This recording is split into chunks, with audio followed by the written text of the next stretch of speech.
دنیا میں خوبصورت تضادات ہیں، یہ دنیا خوبصورت تضادات سے بھری ہوئی ہے۔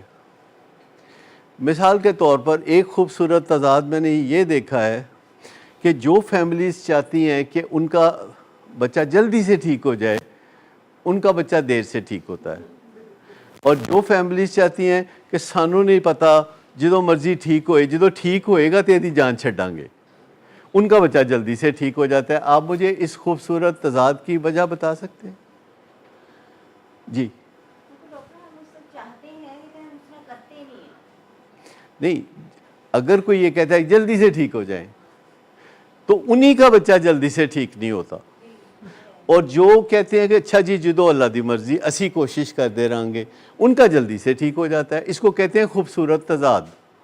خوبصورت تضاد یہ ہے کہ جو بندہ یہ سوچتا ہے کہ میں زیادہ سے زیادہ پیسے کماؤں، وہ نہیں کما پاتا۔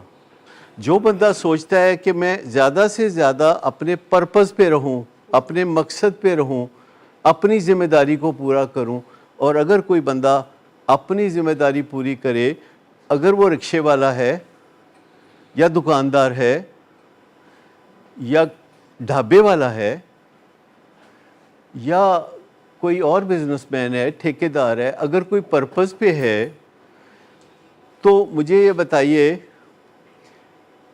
کہ ہو سکتا ہے کہ اس کے پاس پیسہ نہ آئے؟ یعنی اگر کوئی بندہ جو کچھ بھی کرتا ہے وہ بہترین کرتا ہے، بس اس کی توجہ وہ بہترین کرنے پہ ہے۔ دیکھیں دنیا میں آپ کو بتاؤں ایک عجیب پرابلم ہے، آپ اسے پرابلم نہیں کہیں گے پر لیکن وہ پرابلم ہے۔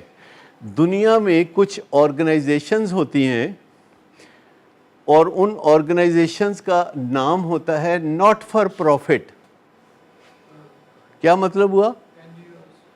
نہیں، این جی او تو ساری ہوتی ہیں، ہر کمپنی نان گورنمنٹل ہے گورنمنٹ کے علاوہ، لیکن دنیا میں کچھ کمپنیز ہوتی ہیں جن کے اندر یہ ایلیمنٹ ہوتا ہے کہ وہ اعلان کر دیتے ہیں کہ they are there not for profit. نہیں، کچھ بھی ہوتے ہیں، کچھ بھی ہوتے ہیں۔ دیکھیے پاکستان میں یوٹیلیٹی سٹور تھا تو وہ ایک گورنمنٹل آرگنائزیشن تھی پر ناٹ فار پروفٹ تھی، لیکن اس کے اندر تو بہت گڑبڑ تھی۔ مثال کے طور پر یوٹیلیٹی سٹور جو ہے عبداللہ سعد بناتے ہیں، مثال کے طور پر عبداللہ سعد بناتے ہیں 10 ارب روپیہ لگا کے ایک یوٹیلیٹی سٹور۔ اللہ مشہوری کیتا ہے تو تیار ہوگا۔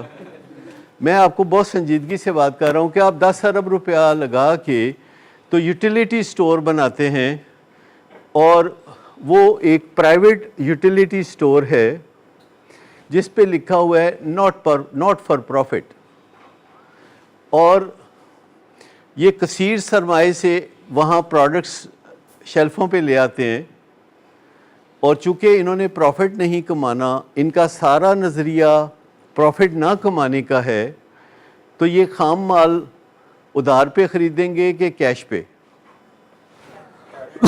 کیش پہ۔ یہ خام مال جو ہے اچھا خریدیں گے کہ برا؟ اچھے والا۔ اور مارکیٹ کے ریٹ سے ان کی ماش کی دال سستی ہوگی، چاول سستے ہوں گے، چینی سستی ہوگی، تو سارے لوگوں کا رخ ادھر ہو جائے گا نا۔ اب یہ اگر کوشش کریں گے کہ پروفٹ نہ ہو تو کیا پروفٹ نہیں ہوگا؟ اب پوری کوشش کریں کہ پروفٹ نہ ہو۔ There will be still some profit. ٹھیک؟ تو دنیا بھر میں جتنی بھی ناٹ فار پروفٹ کمپنیز ہیں ان کو یہ مسئلہ ہے کہ they are not for profit, پر سال کے بعد ان کو پروفٹ ہو جاتا ہے تو وہ کہتے کیا کرے۔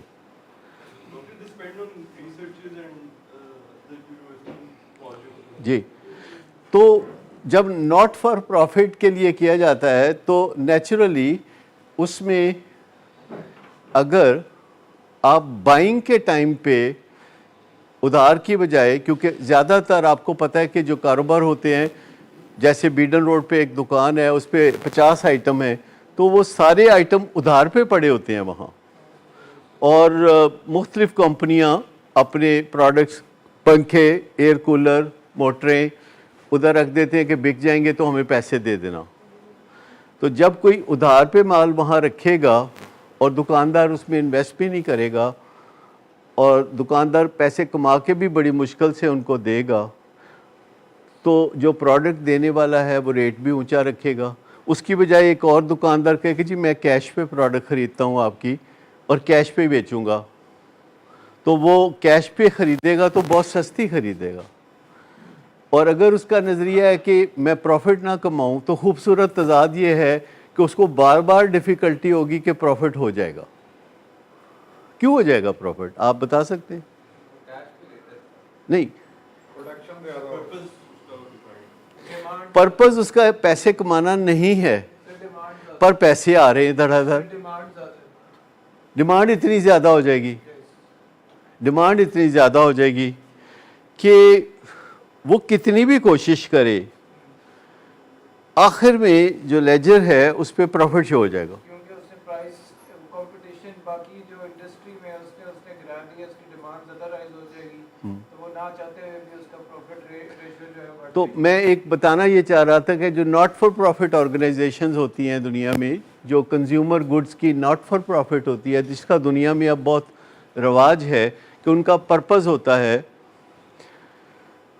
جیسے میں آپ کو بتاؤں ہمارا مری والا ہوٹل جو ہے یہ ناٹ فار پروفٹ ہے, it's a not for profit organisation, اور اس میں ہر چیز اتنی سستی ہے کہ ہر چیز کا رخ ادھر, ہر گاہک کا رخ ادھر ہو رہا ہے کیونکہ کوئی بھی اسے کمپیٹ نہیں کر سکتا. ناشتے میں فرینچ ٹوسٹ دیتے ہیں, لوریاں جی. تو اب اس میں ایک اگلا حصہ اس کا یہ ہے کہ بہت بڑا ایک کچن بن رہا ہے, بہت بڑا کچن, تقریباً 10,000 اسکوائر فٹ پہ زیر زمین ایک کچن بن رہا ہے جس میں اتنا کھانا پکے گا کہ سارے مری کے لوگ جو گھر میں رہتے ہیں نا وہ بھی وہ کھانا وہاں سے خرید کے کھانا چاہیں گے کیونکہ وہ مزیدار ہوگا, وہ سستا ہوگا اور وہ اویلیبل ہوگا اور گھر میں ڈلیوری ہوگی اس کی. اور وہ چونکہ ناٹ فار پروفٹ ہوگا تو وہ ابنڈنٹ توجہ ادھر ہوگی, کیونکہ سب سے بڑی انسینٹو یہ ہوتی ہے کنزیومر گڈز میں کہ کہاں سے اچھی چیز اور سستی چیز ملتی ہے. بس یہ دو باتیں کہ کہاں سے اچھی کہاں سے سستی. تو الٹیمیٹلی اس میں سب سے جو میجر پرابلم آئے گا وہ والا کیا آئے گا, ٹھیک, پروفٹ ہوگا آبویسلی, چاہے آپ جیسی مرضی ایکویشن بنائیں اس میں سے یہ چیز ہوگی. تو جیسے یوٹیلیٹی سٹور بنا رہے ہیں عبداللہ سعد, میں ایک بات کرنا چاہوں جی گا, جی, ناٹ فار پروفٹ کا یہ مطلب نہیں ہوتا کہ لاس کر دینا. نہیں لاس کرنا نہیں, ناٹ فار پروفٹ کا مطلب ہے کہ نہ پروفٹ نہ لاس. وہ کرتا ہے پروفٹ. میں اس یونیورسٹی میں پڑھتا, یہی تو میں کہہ رہا ہوں کہ کرتا ہے. صرف فرق یہ ہوتا ہے کہ شیئر ہولڈر اپنے گھر پروفٹ نہیں لے کے جا سکتا. He has to reinvest the profit in the entity. ایک کوئی گل ہے, ایک بندہ ہوئے یا 10 بندے ہوں, وہ کار نہیں کچھ لے کے جا سکتے, ٹھیک ہے نا. تو وہ ایک کام کرتے ہیں تو اس میں سے جو پروفٹ نکلتا ہے تو پھر وہ اس کا کیا کرتے ہیں, اس میں ری انویسٹ کر دیں گے یا ایک اور یوٹیلیٹی سٹور کھول دیں گے یا 2 اور کھول دیں گے. تو پھر یہ پرابلم بڑھ جائے گا فالتو پیسے کا یا کم ہو جائے گا, بڑھ جائے گا. پروفٹ جو ہے وہ خدمات میں ہی واپس کرائیں گے. جی پروفٹ ہوئے گا کیونکہ ڈیمانڈ, میں تو کیا دیکھیں, ناٹ فار پروفٹ والا کام وہ لوگ کرتے ہیں جو پروفٹ والا کام پہلے کر چکے ہوتے ہیں, اور تو نہیں کرے گا کوئی نا.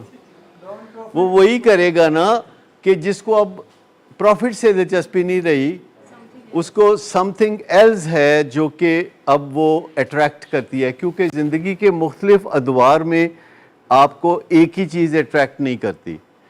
ایک دور میں آپ کو ایک چیز اٹریکٹ کرتی ہے, دوسرے دور میں دوسری چیز اٹریکٹ کرتی ہے, تیسرے دور میں تیسری چیز اٹریکٹ کرتی ہے. تو میں صرف آپ کو سمجھانا کیا چاہ رہا ہوں کہ خوبصورت تضادات سے بھری ہوئی ہے زندگی, خوبصورت تضادات سے بھری ہوئی ہے.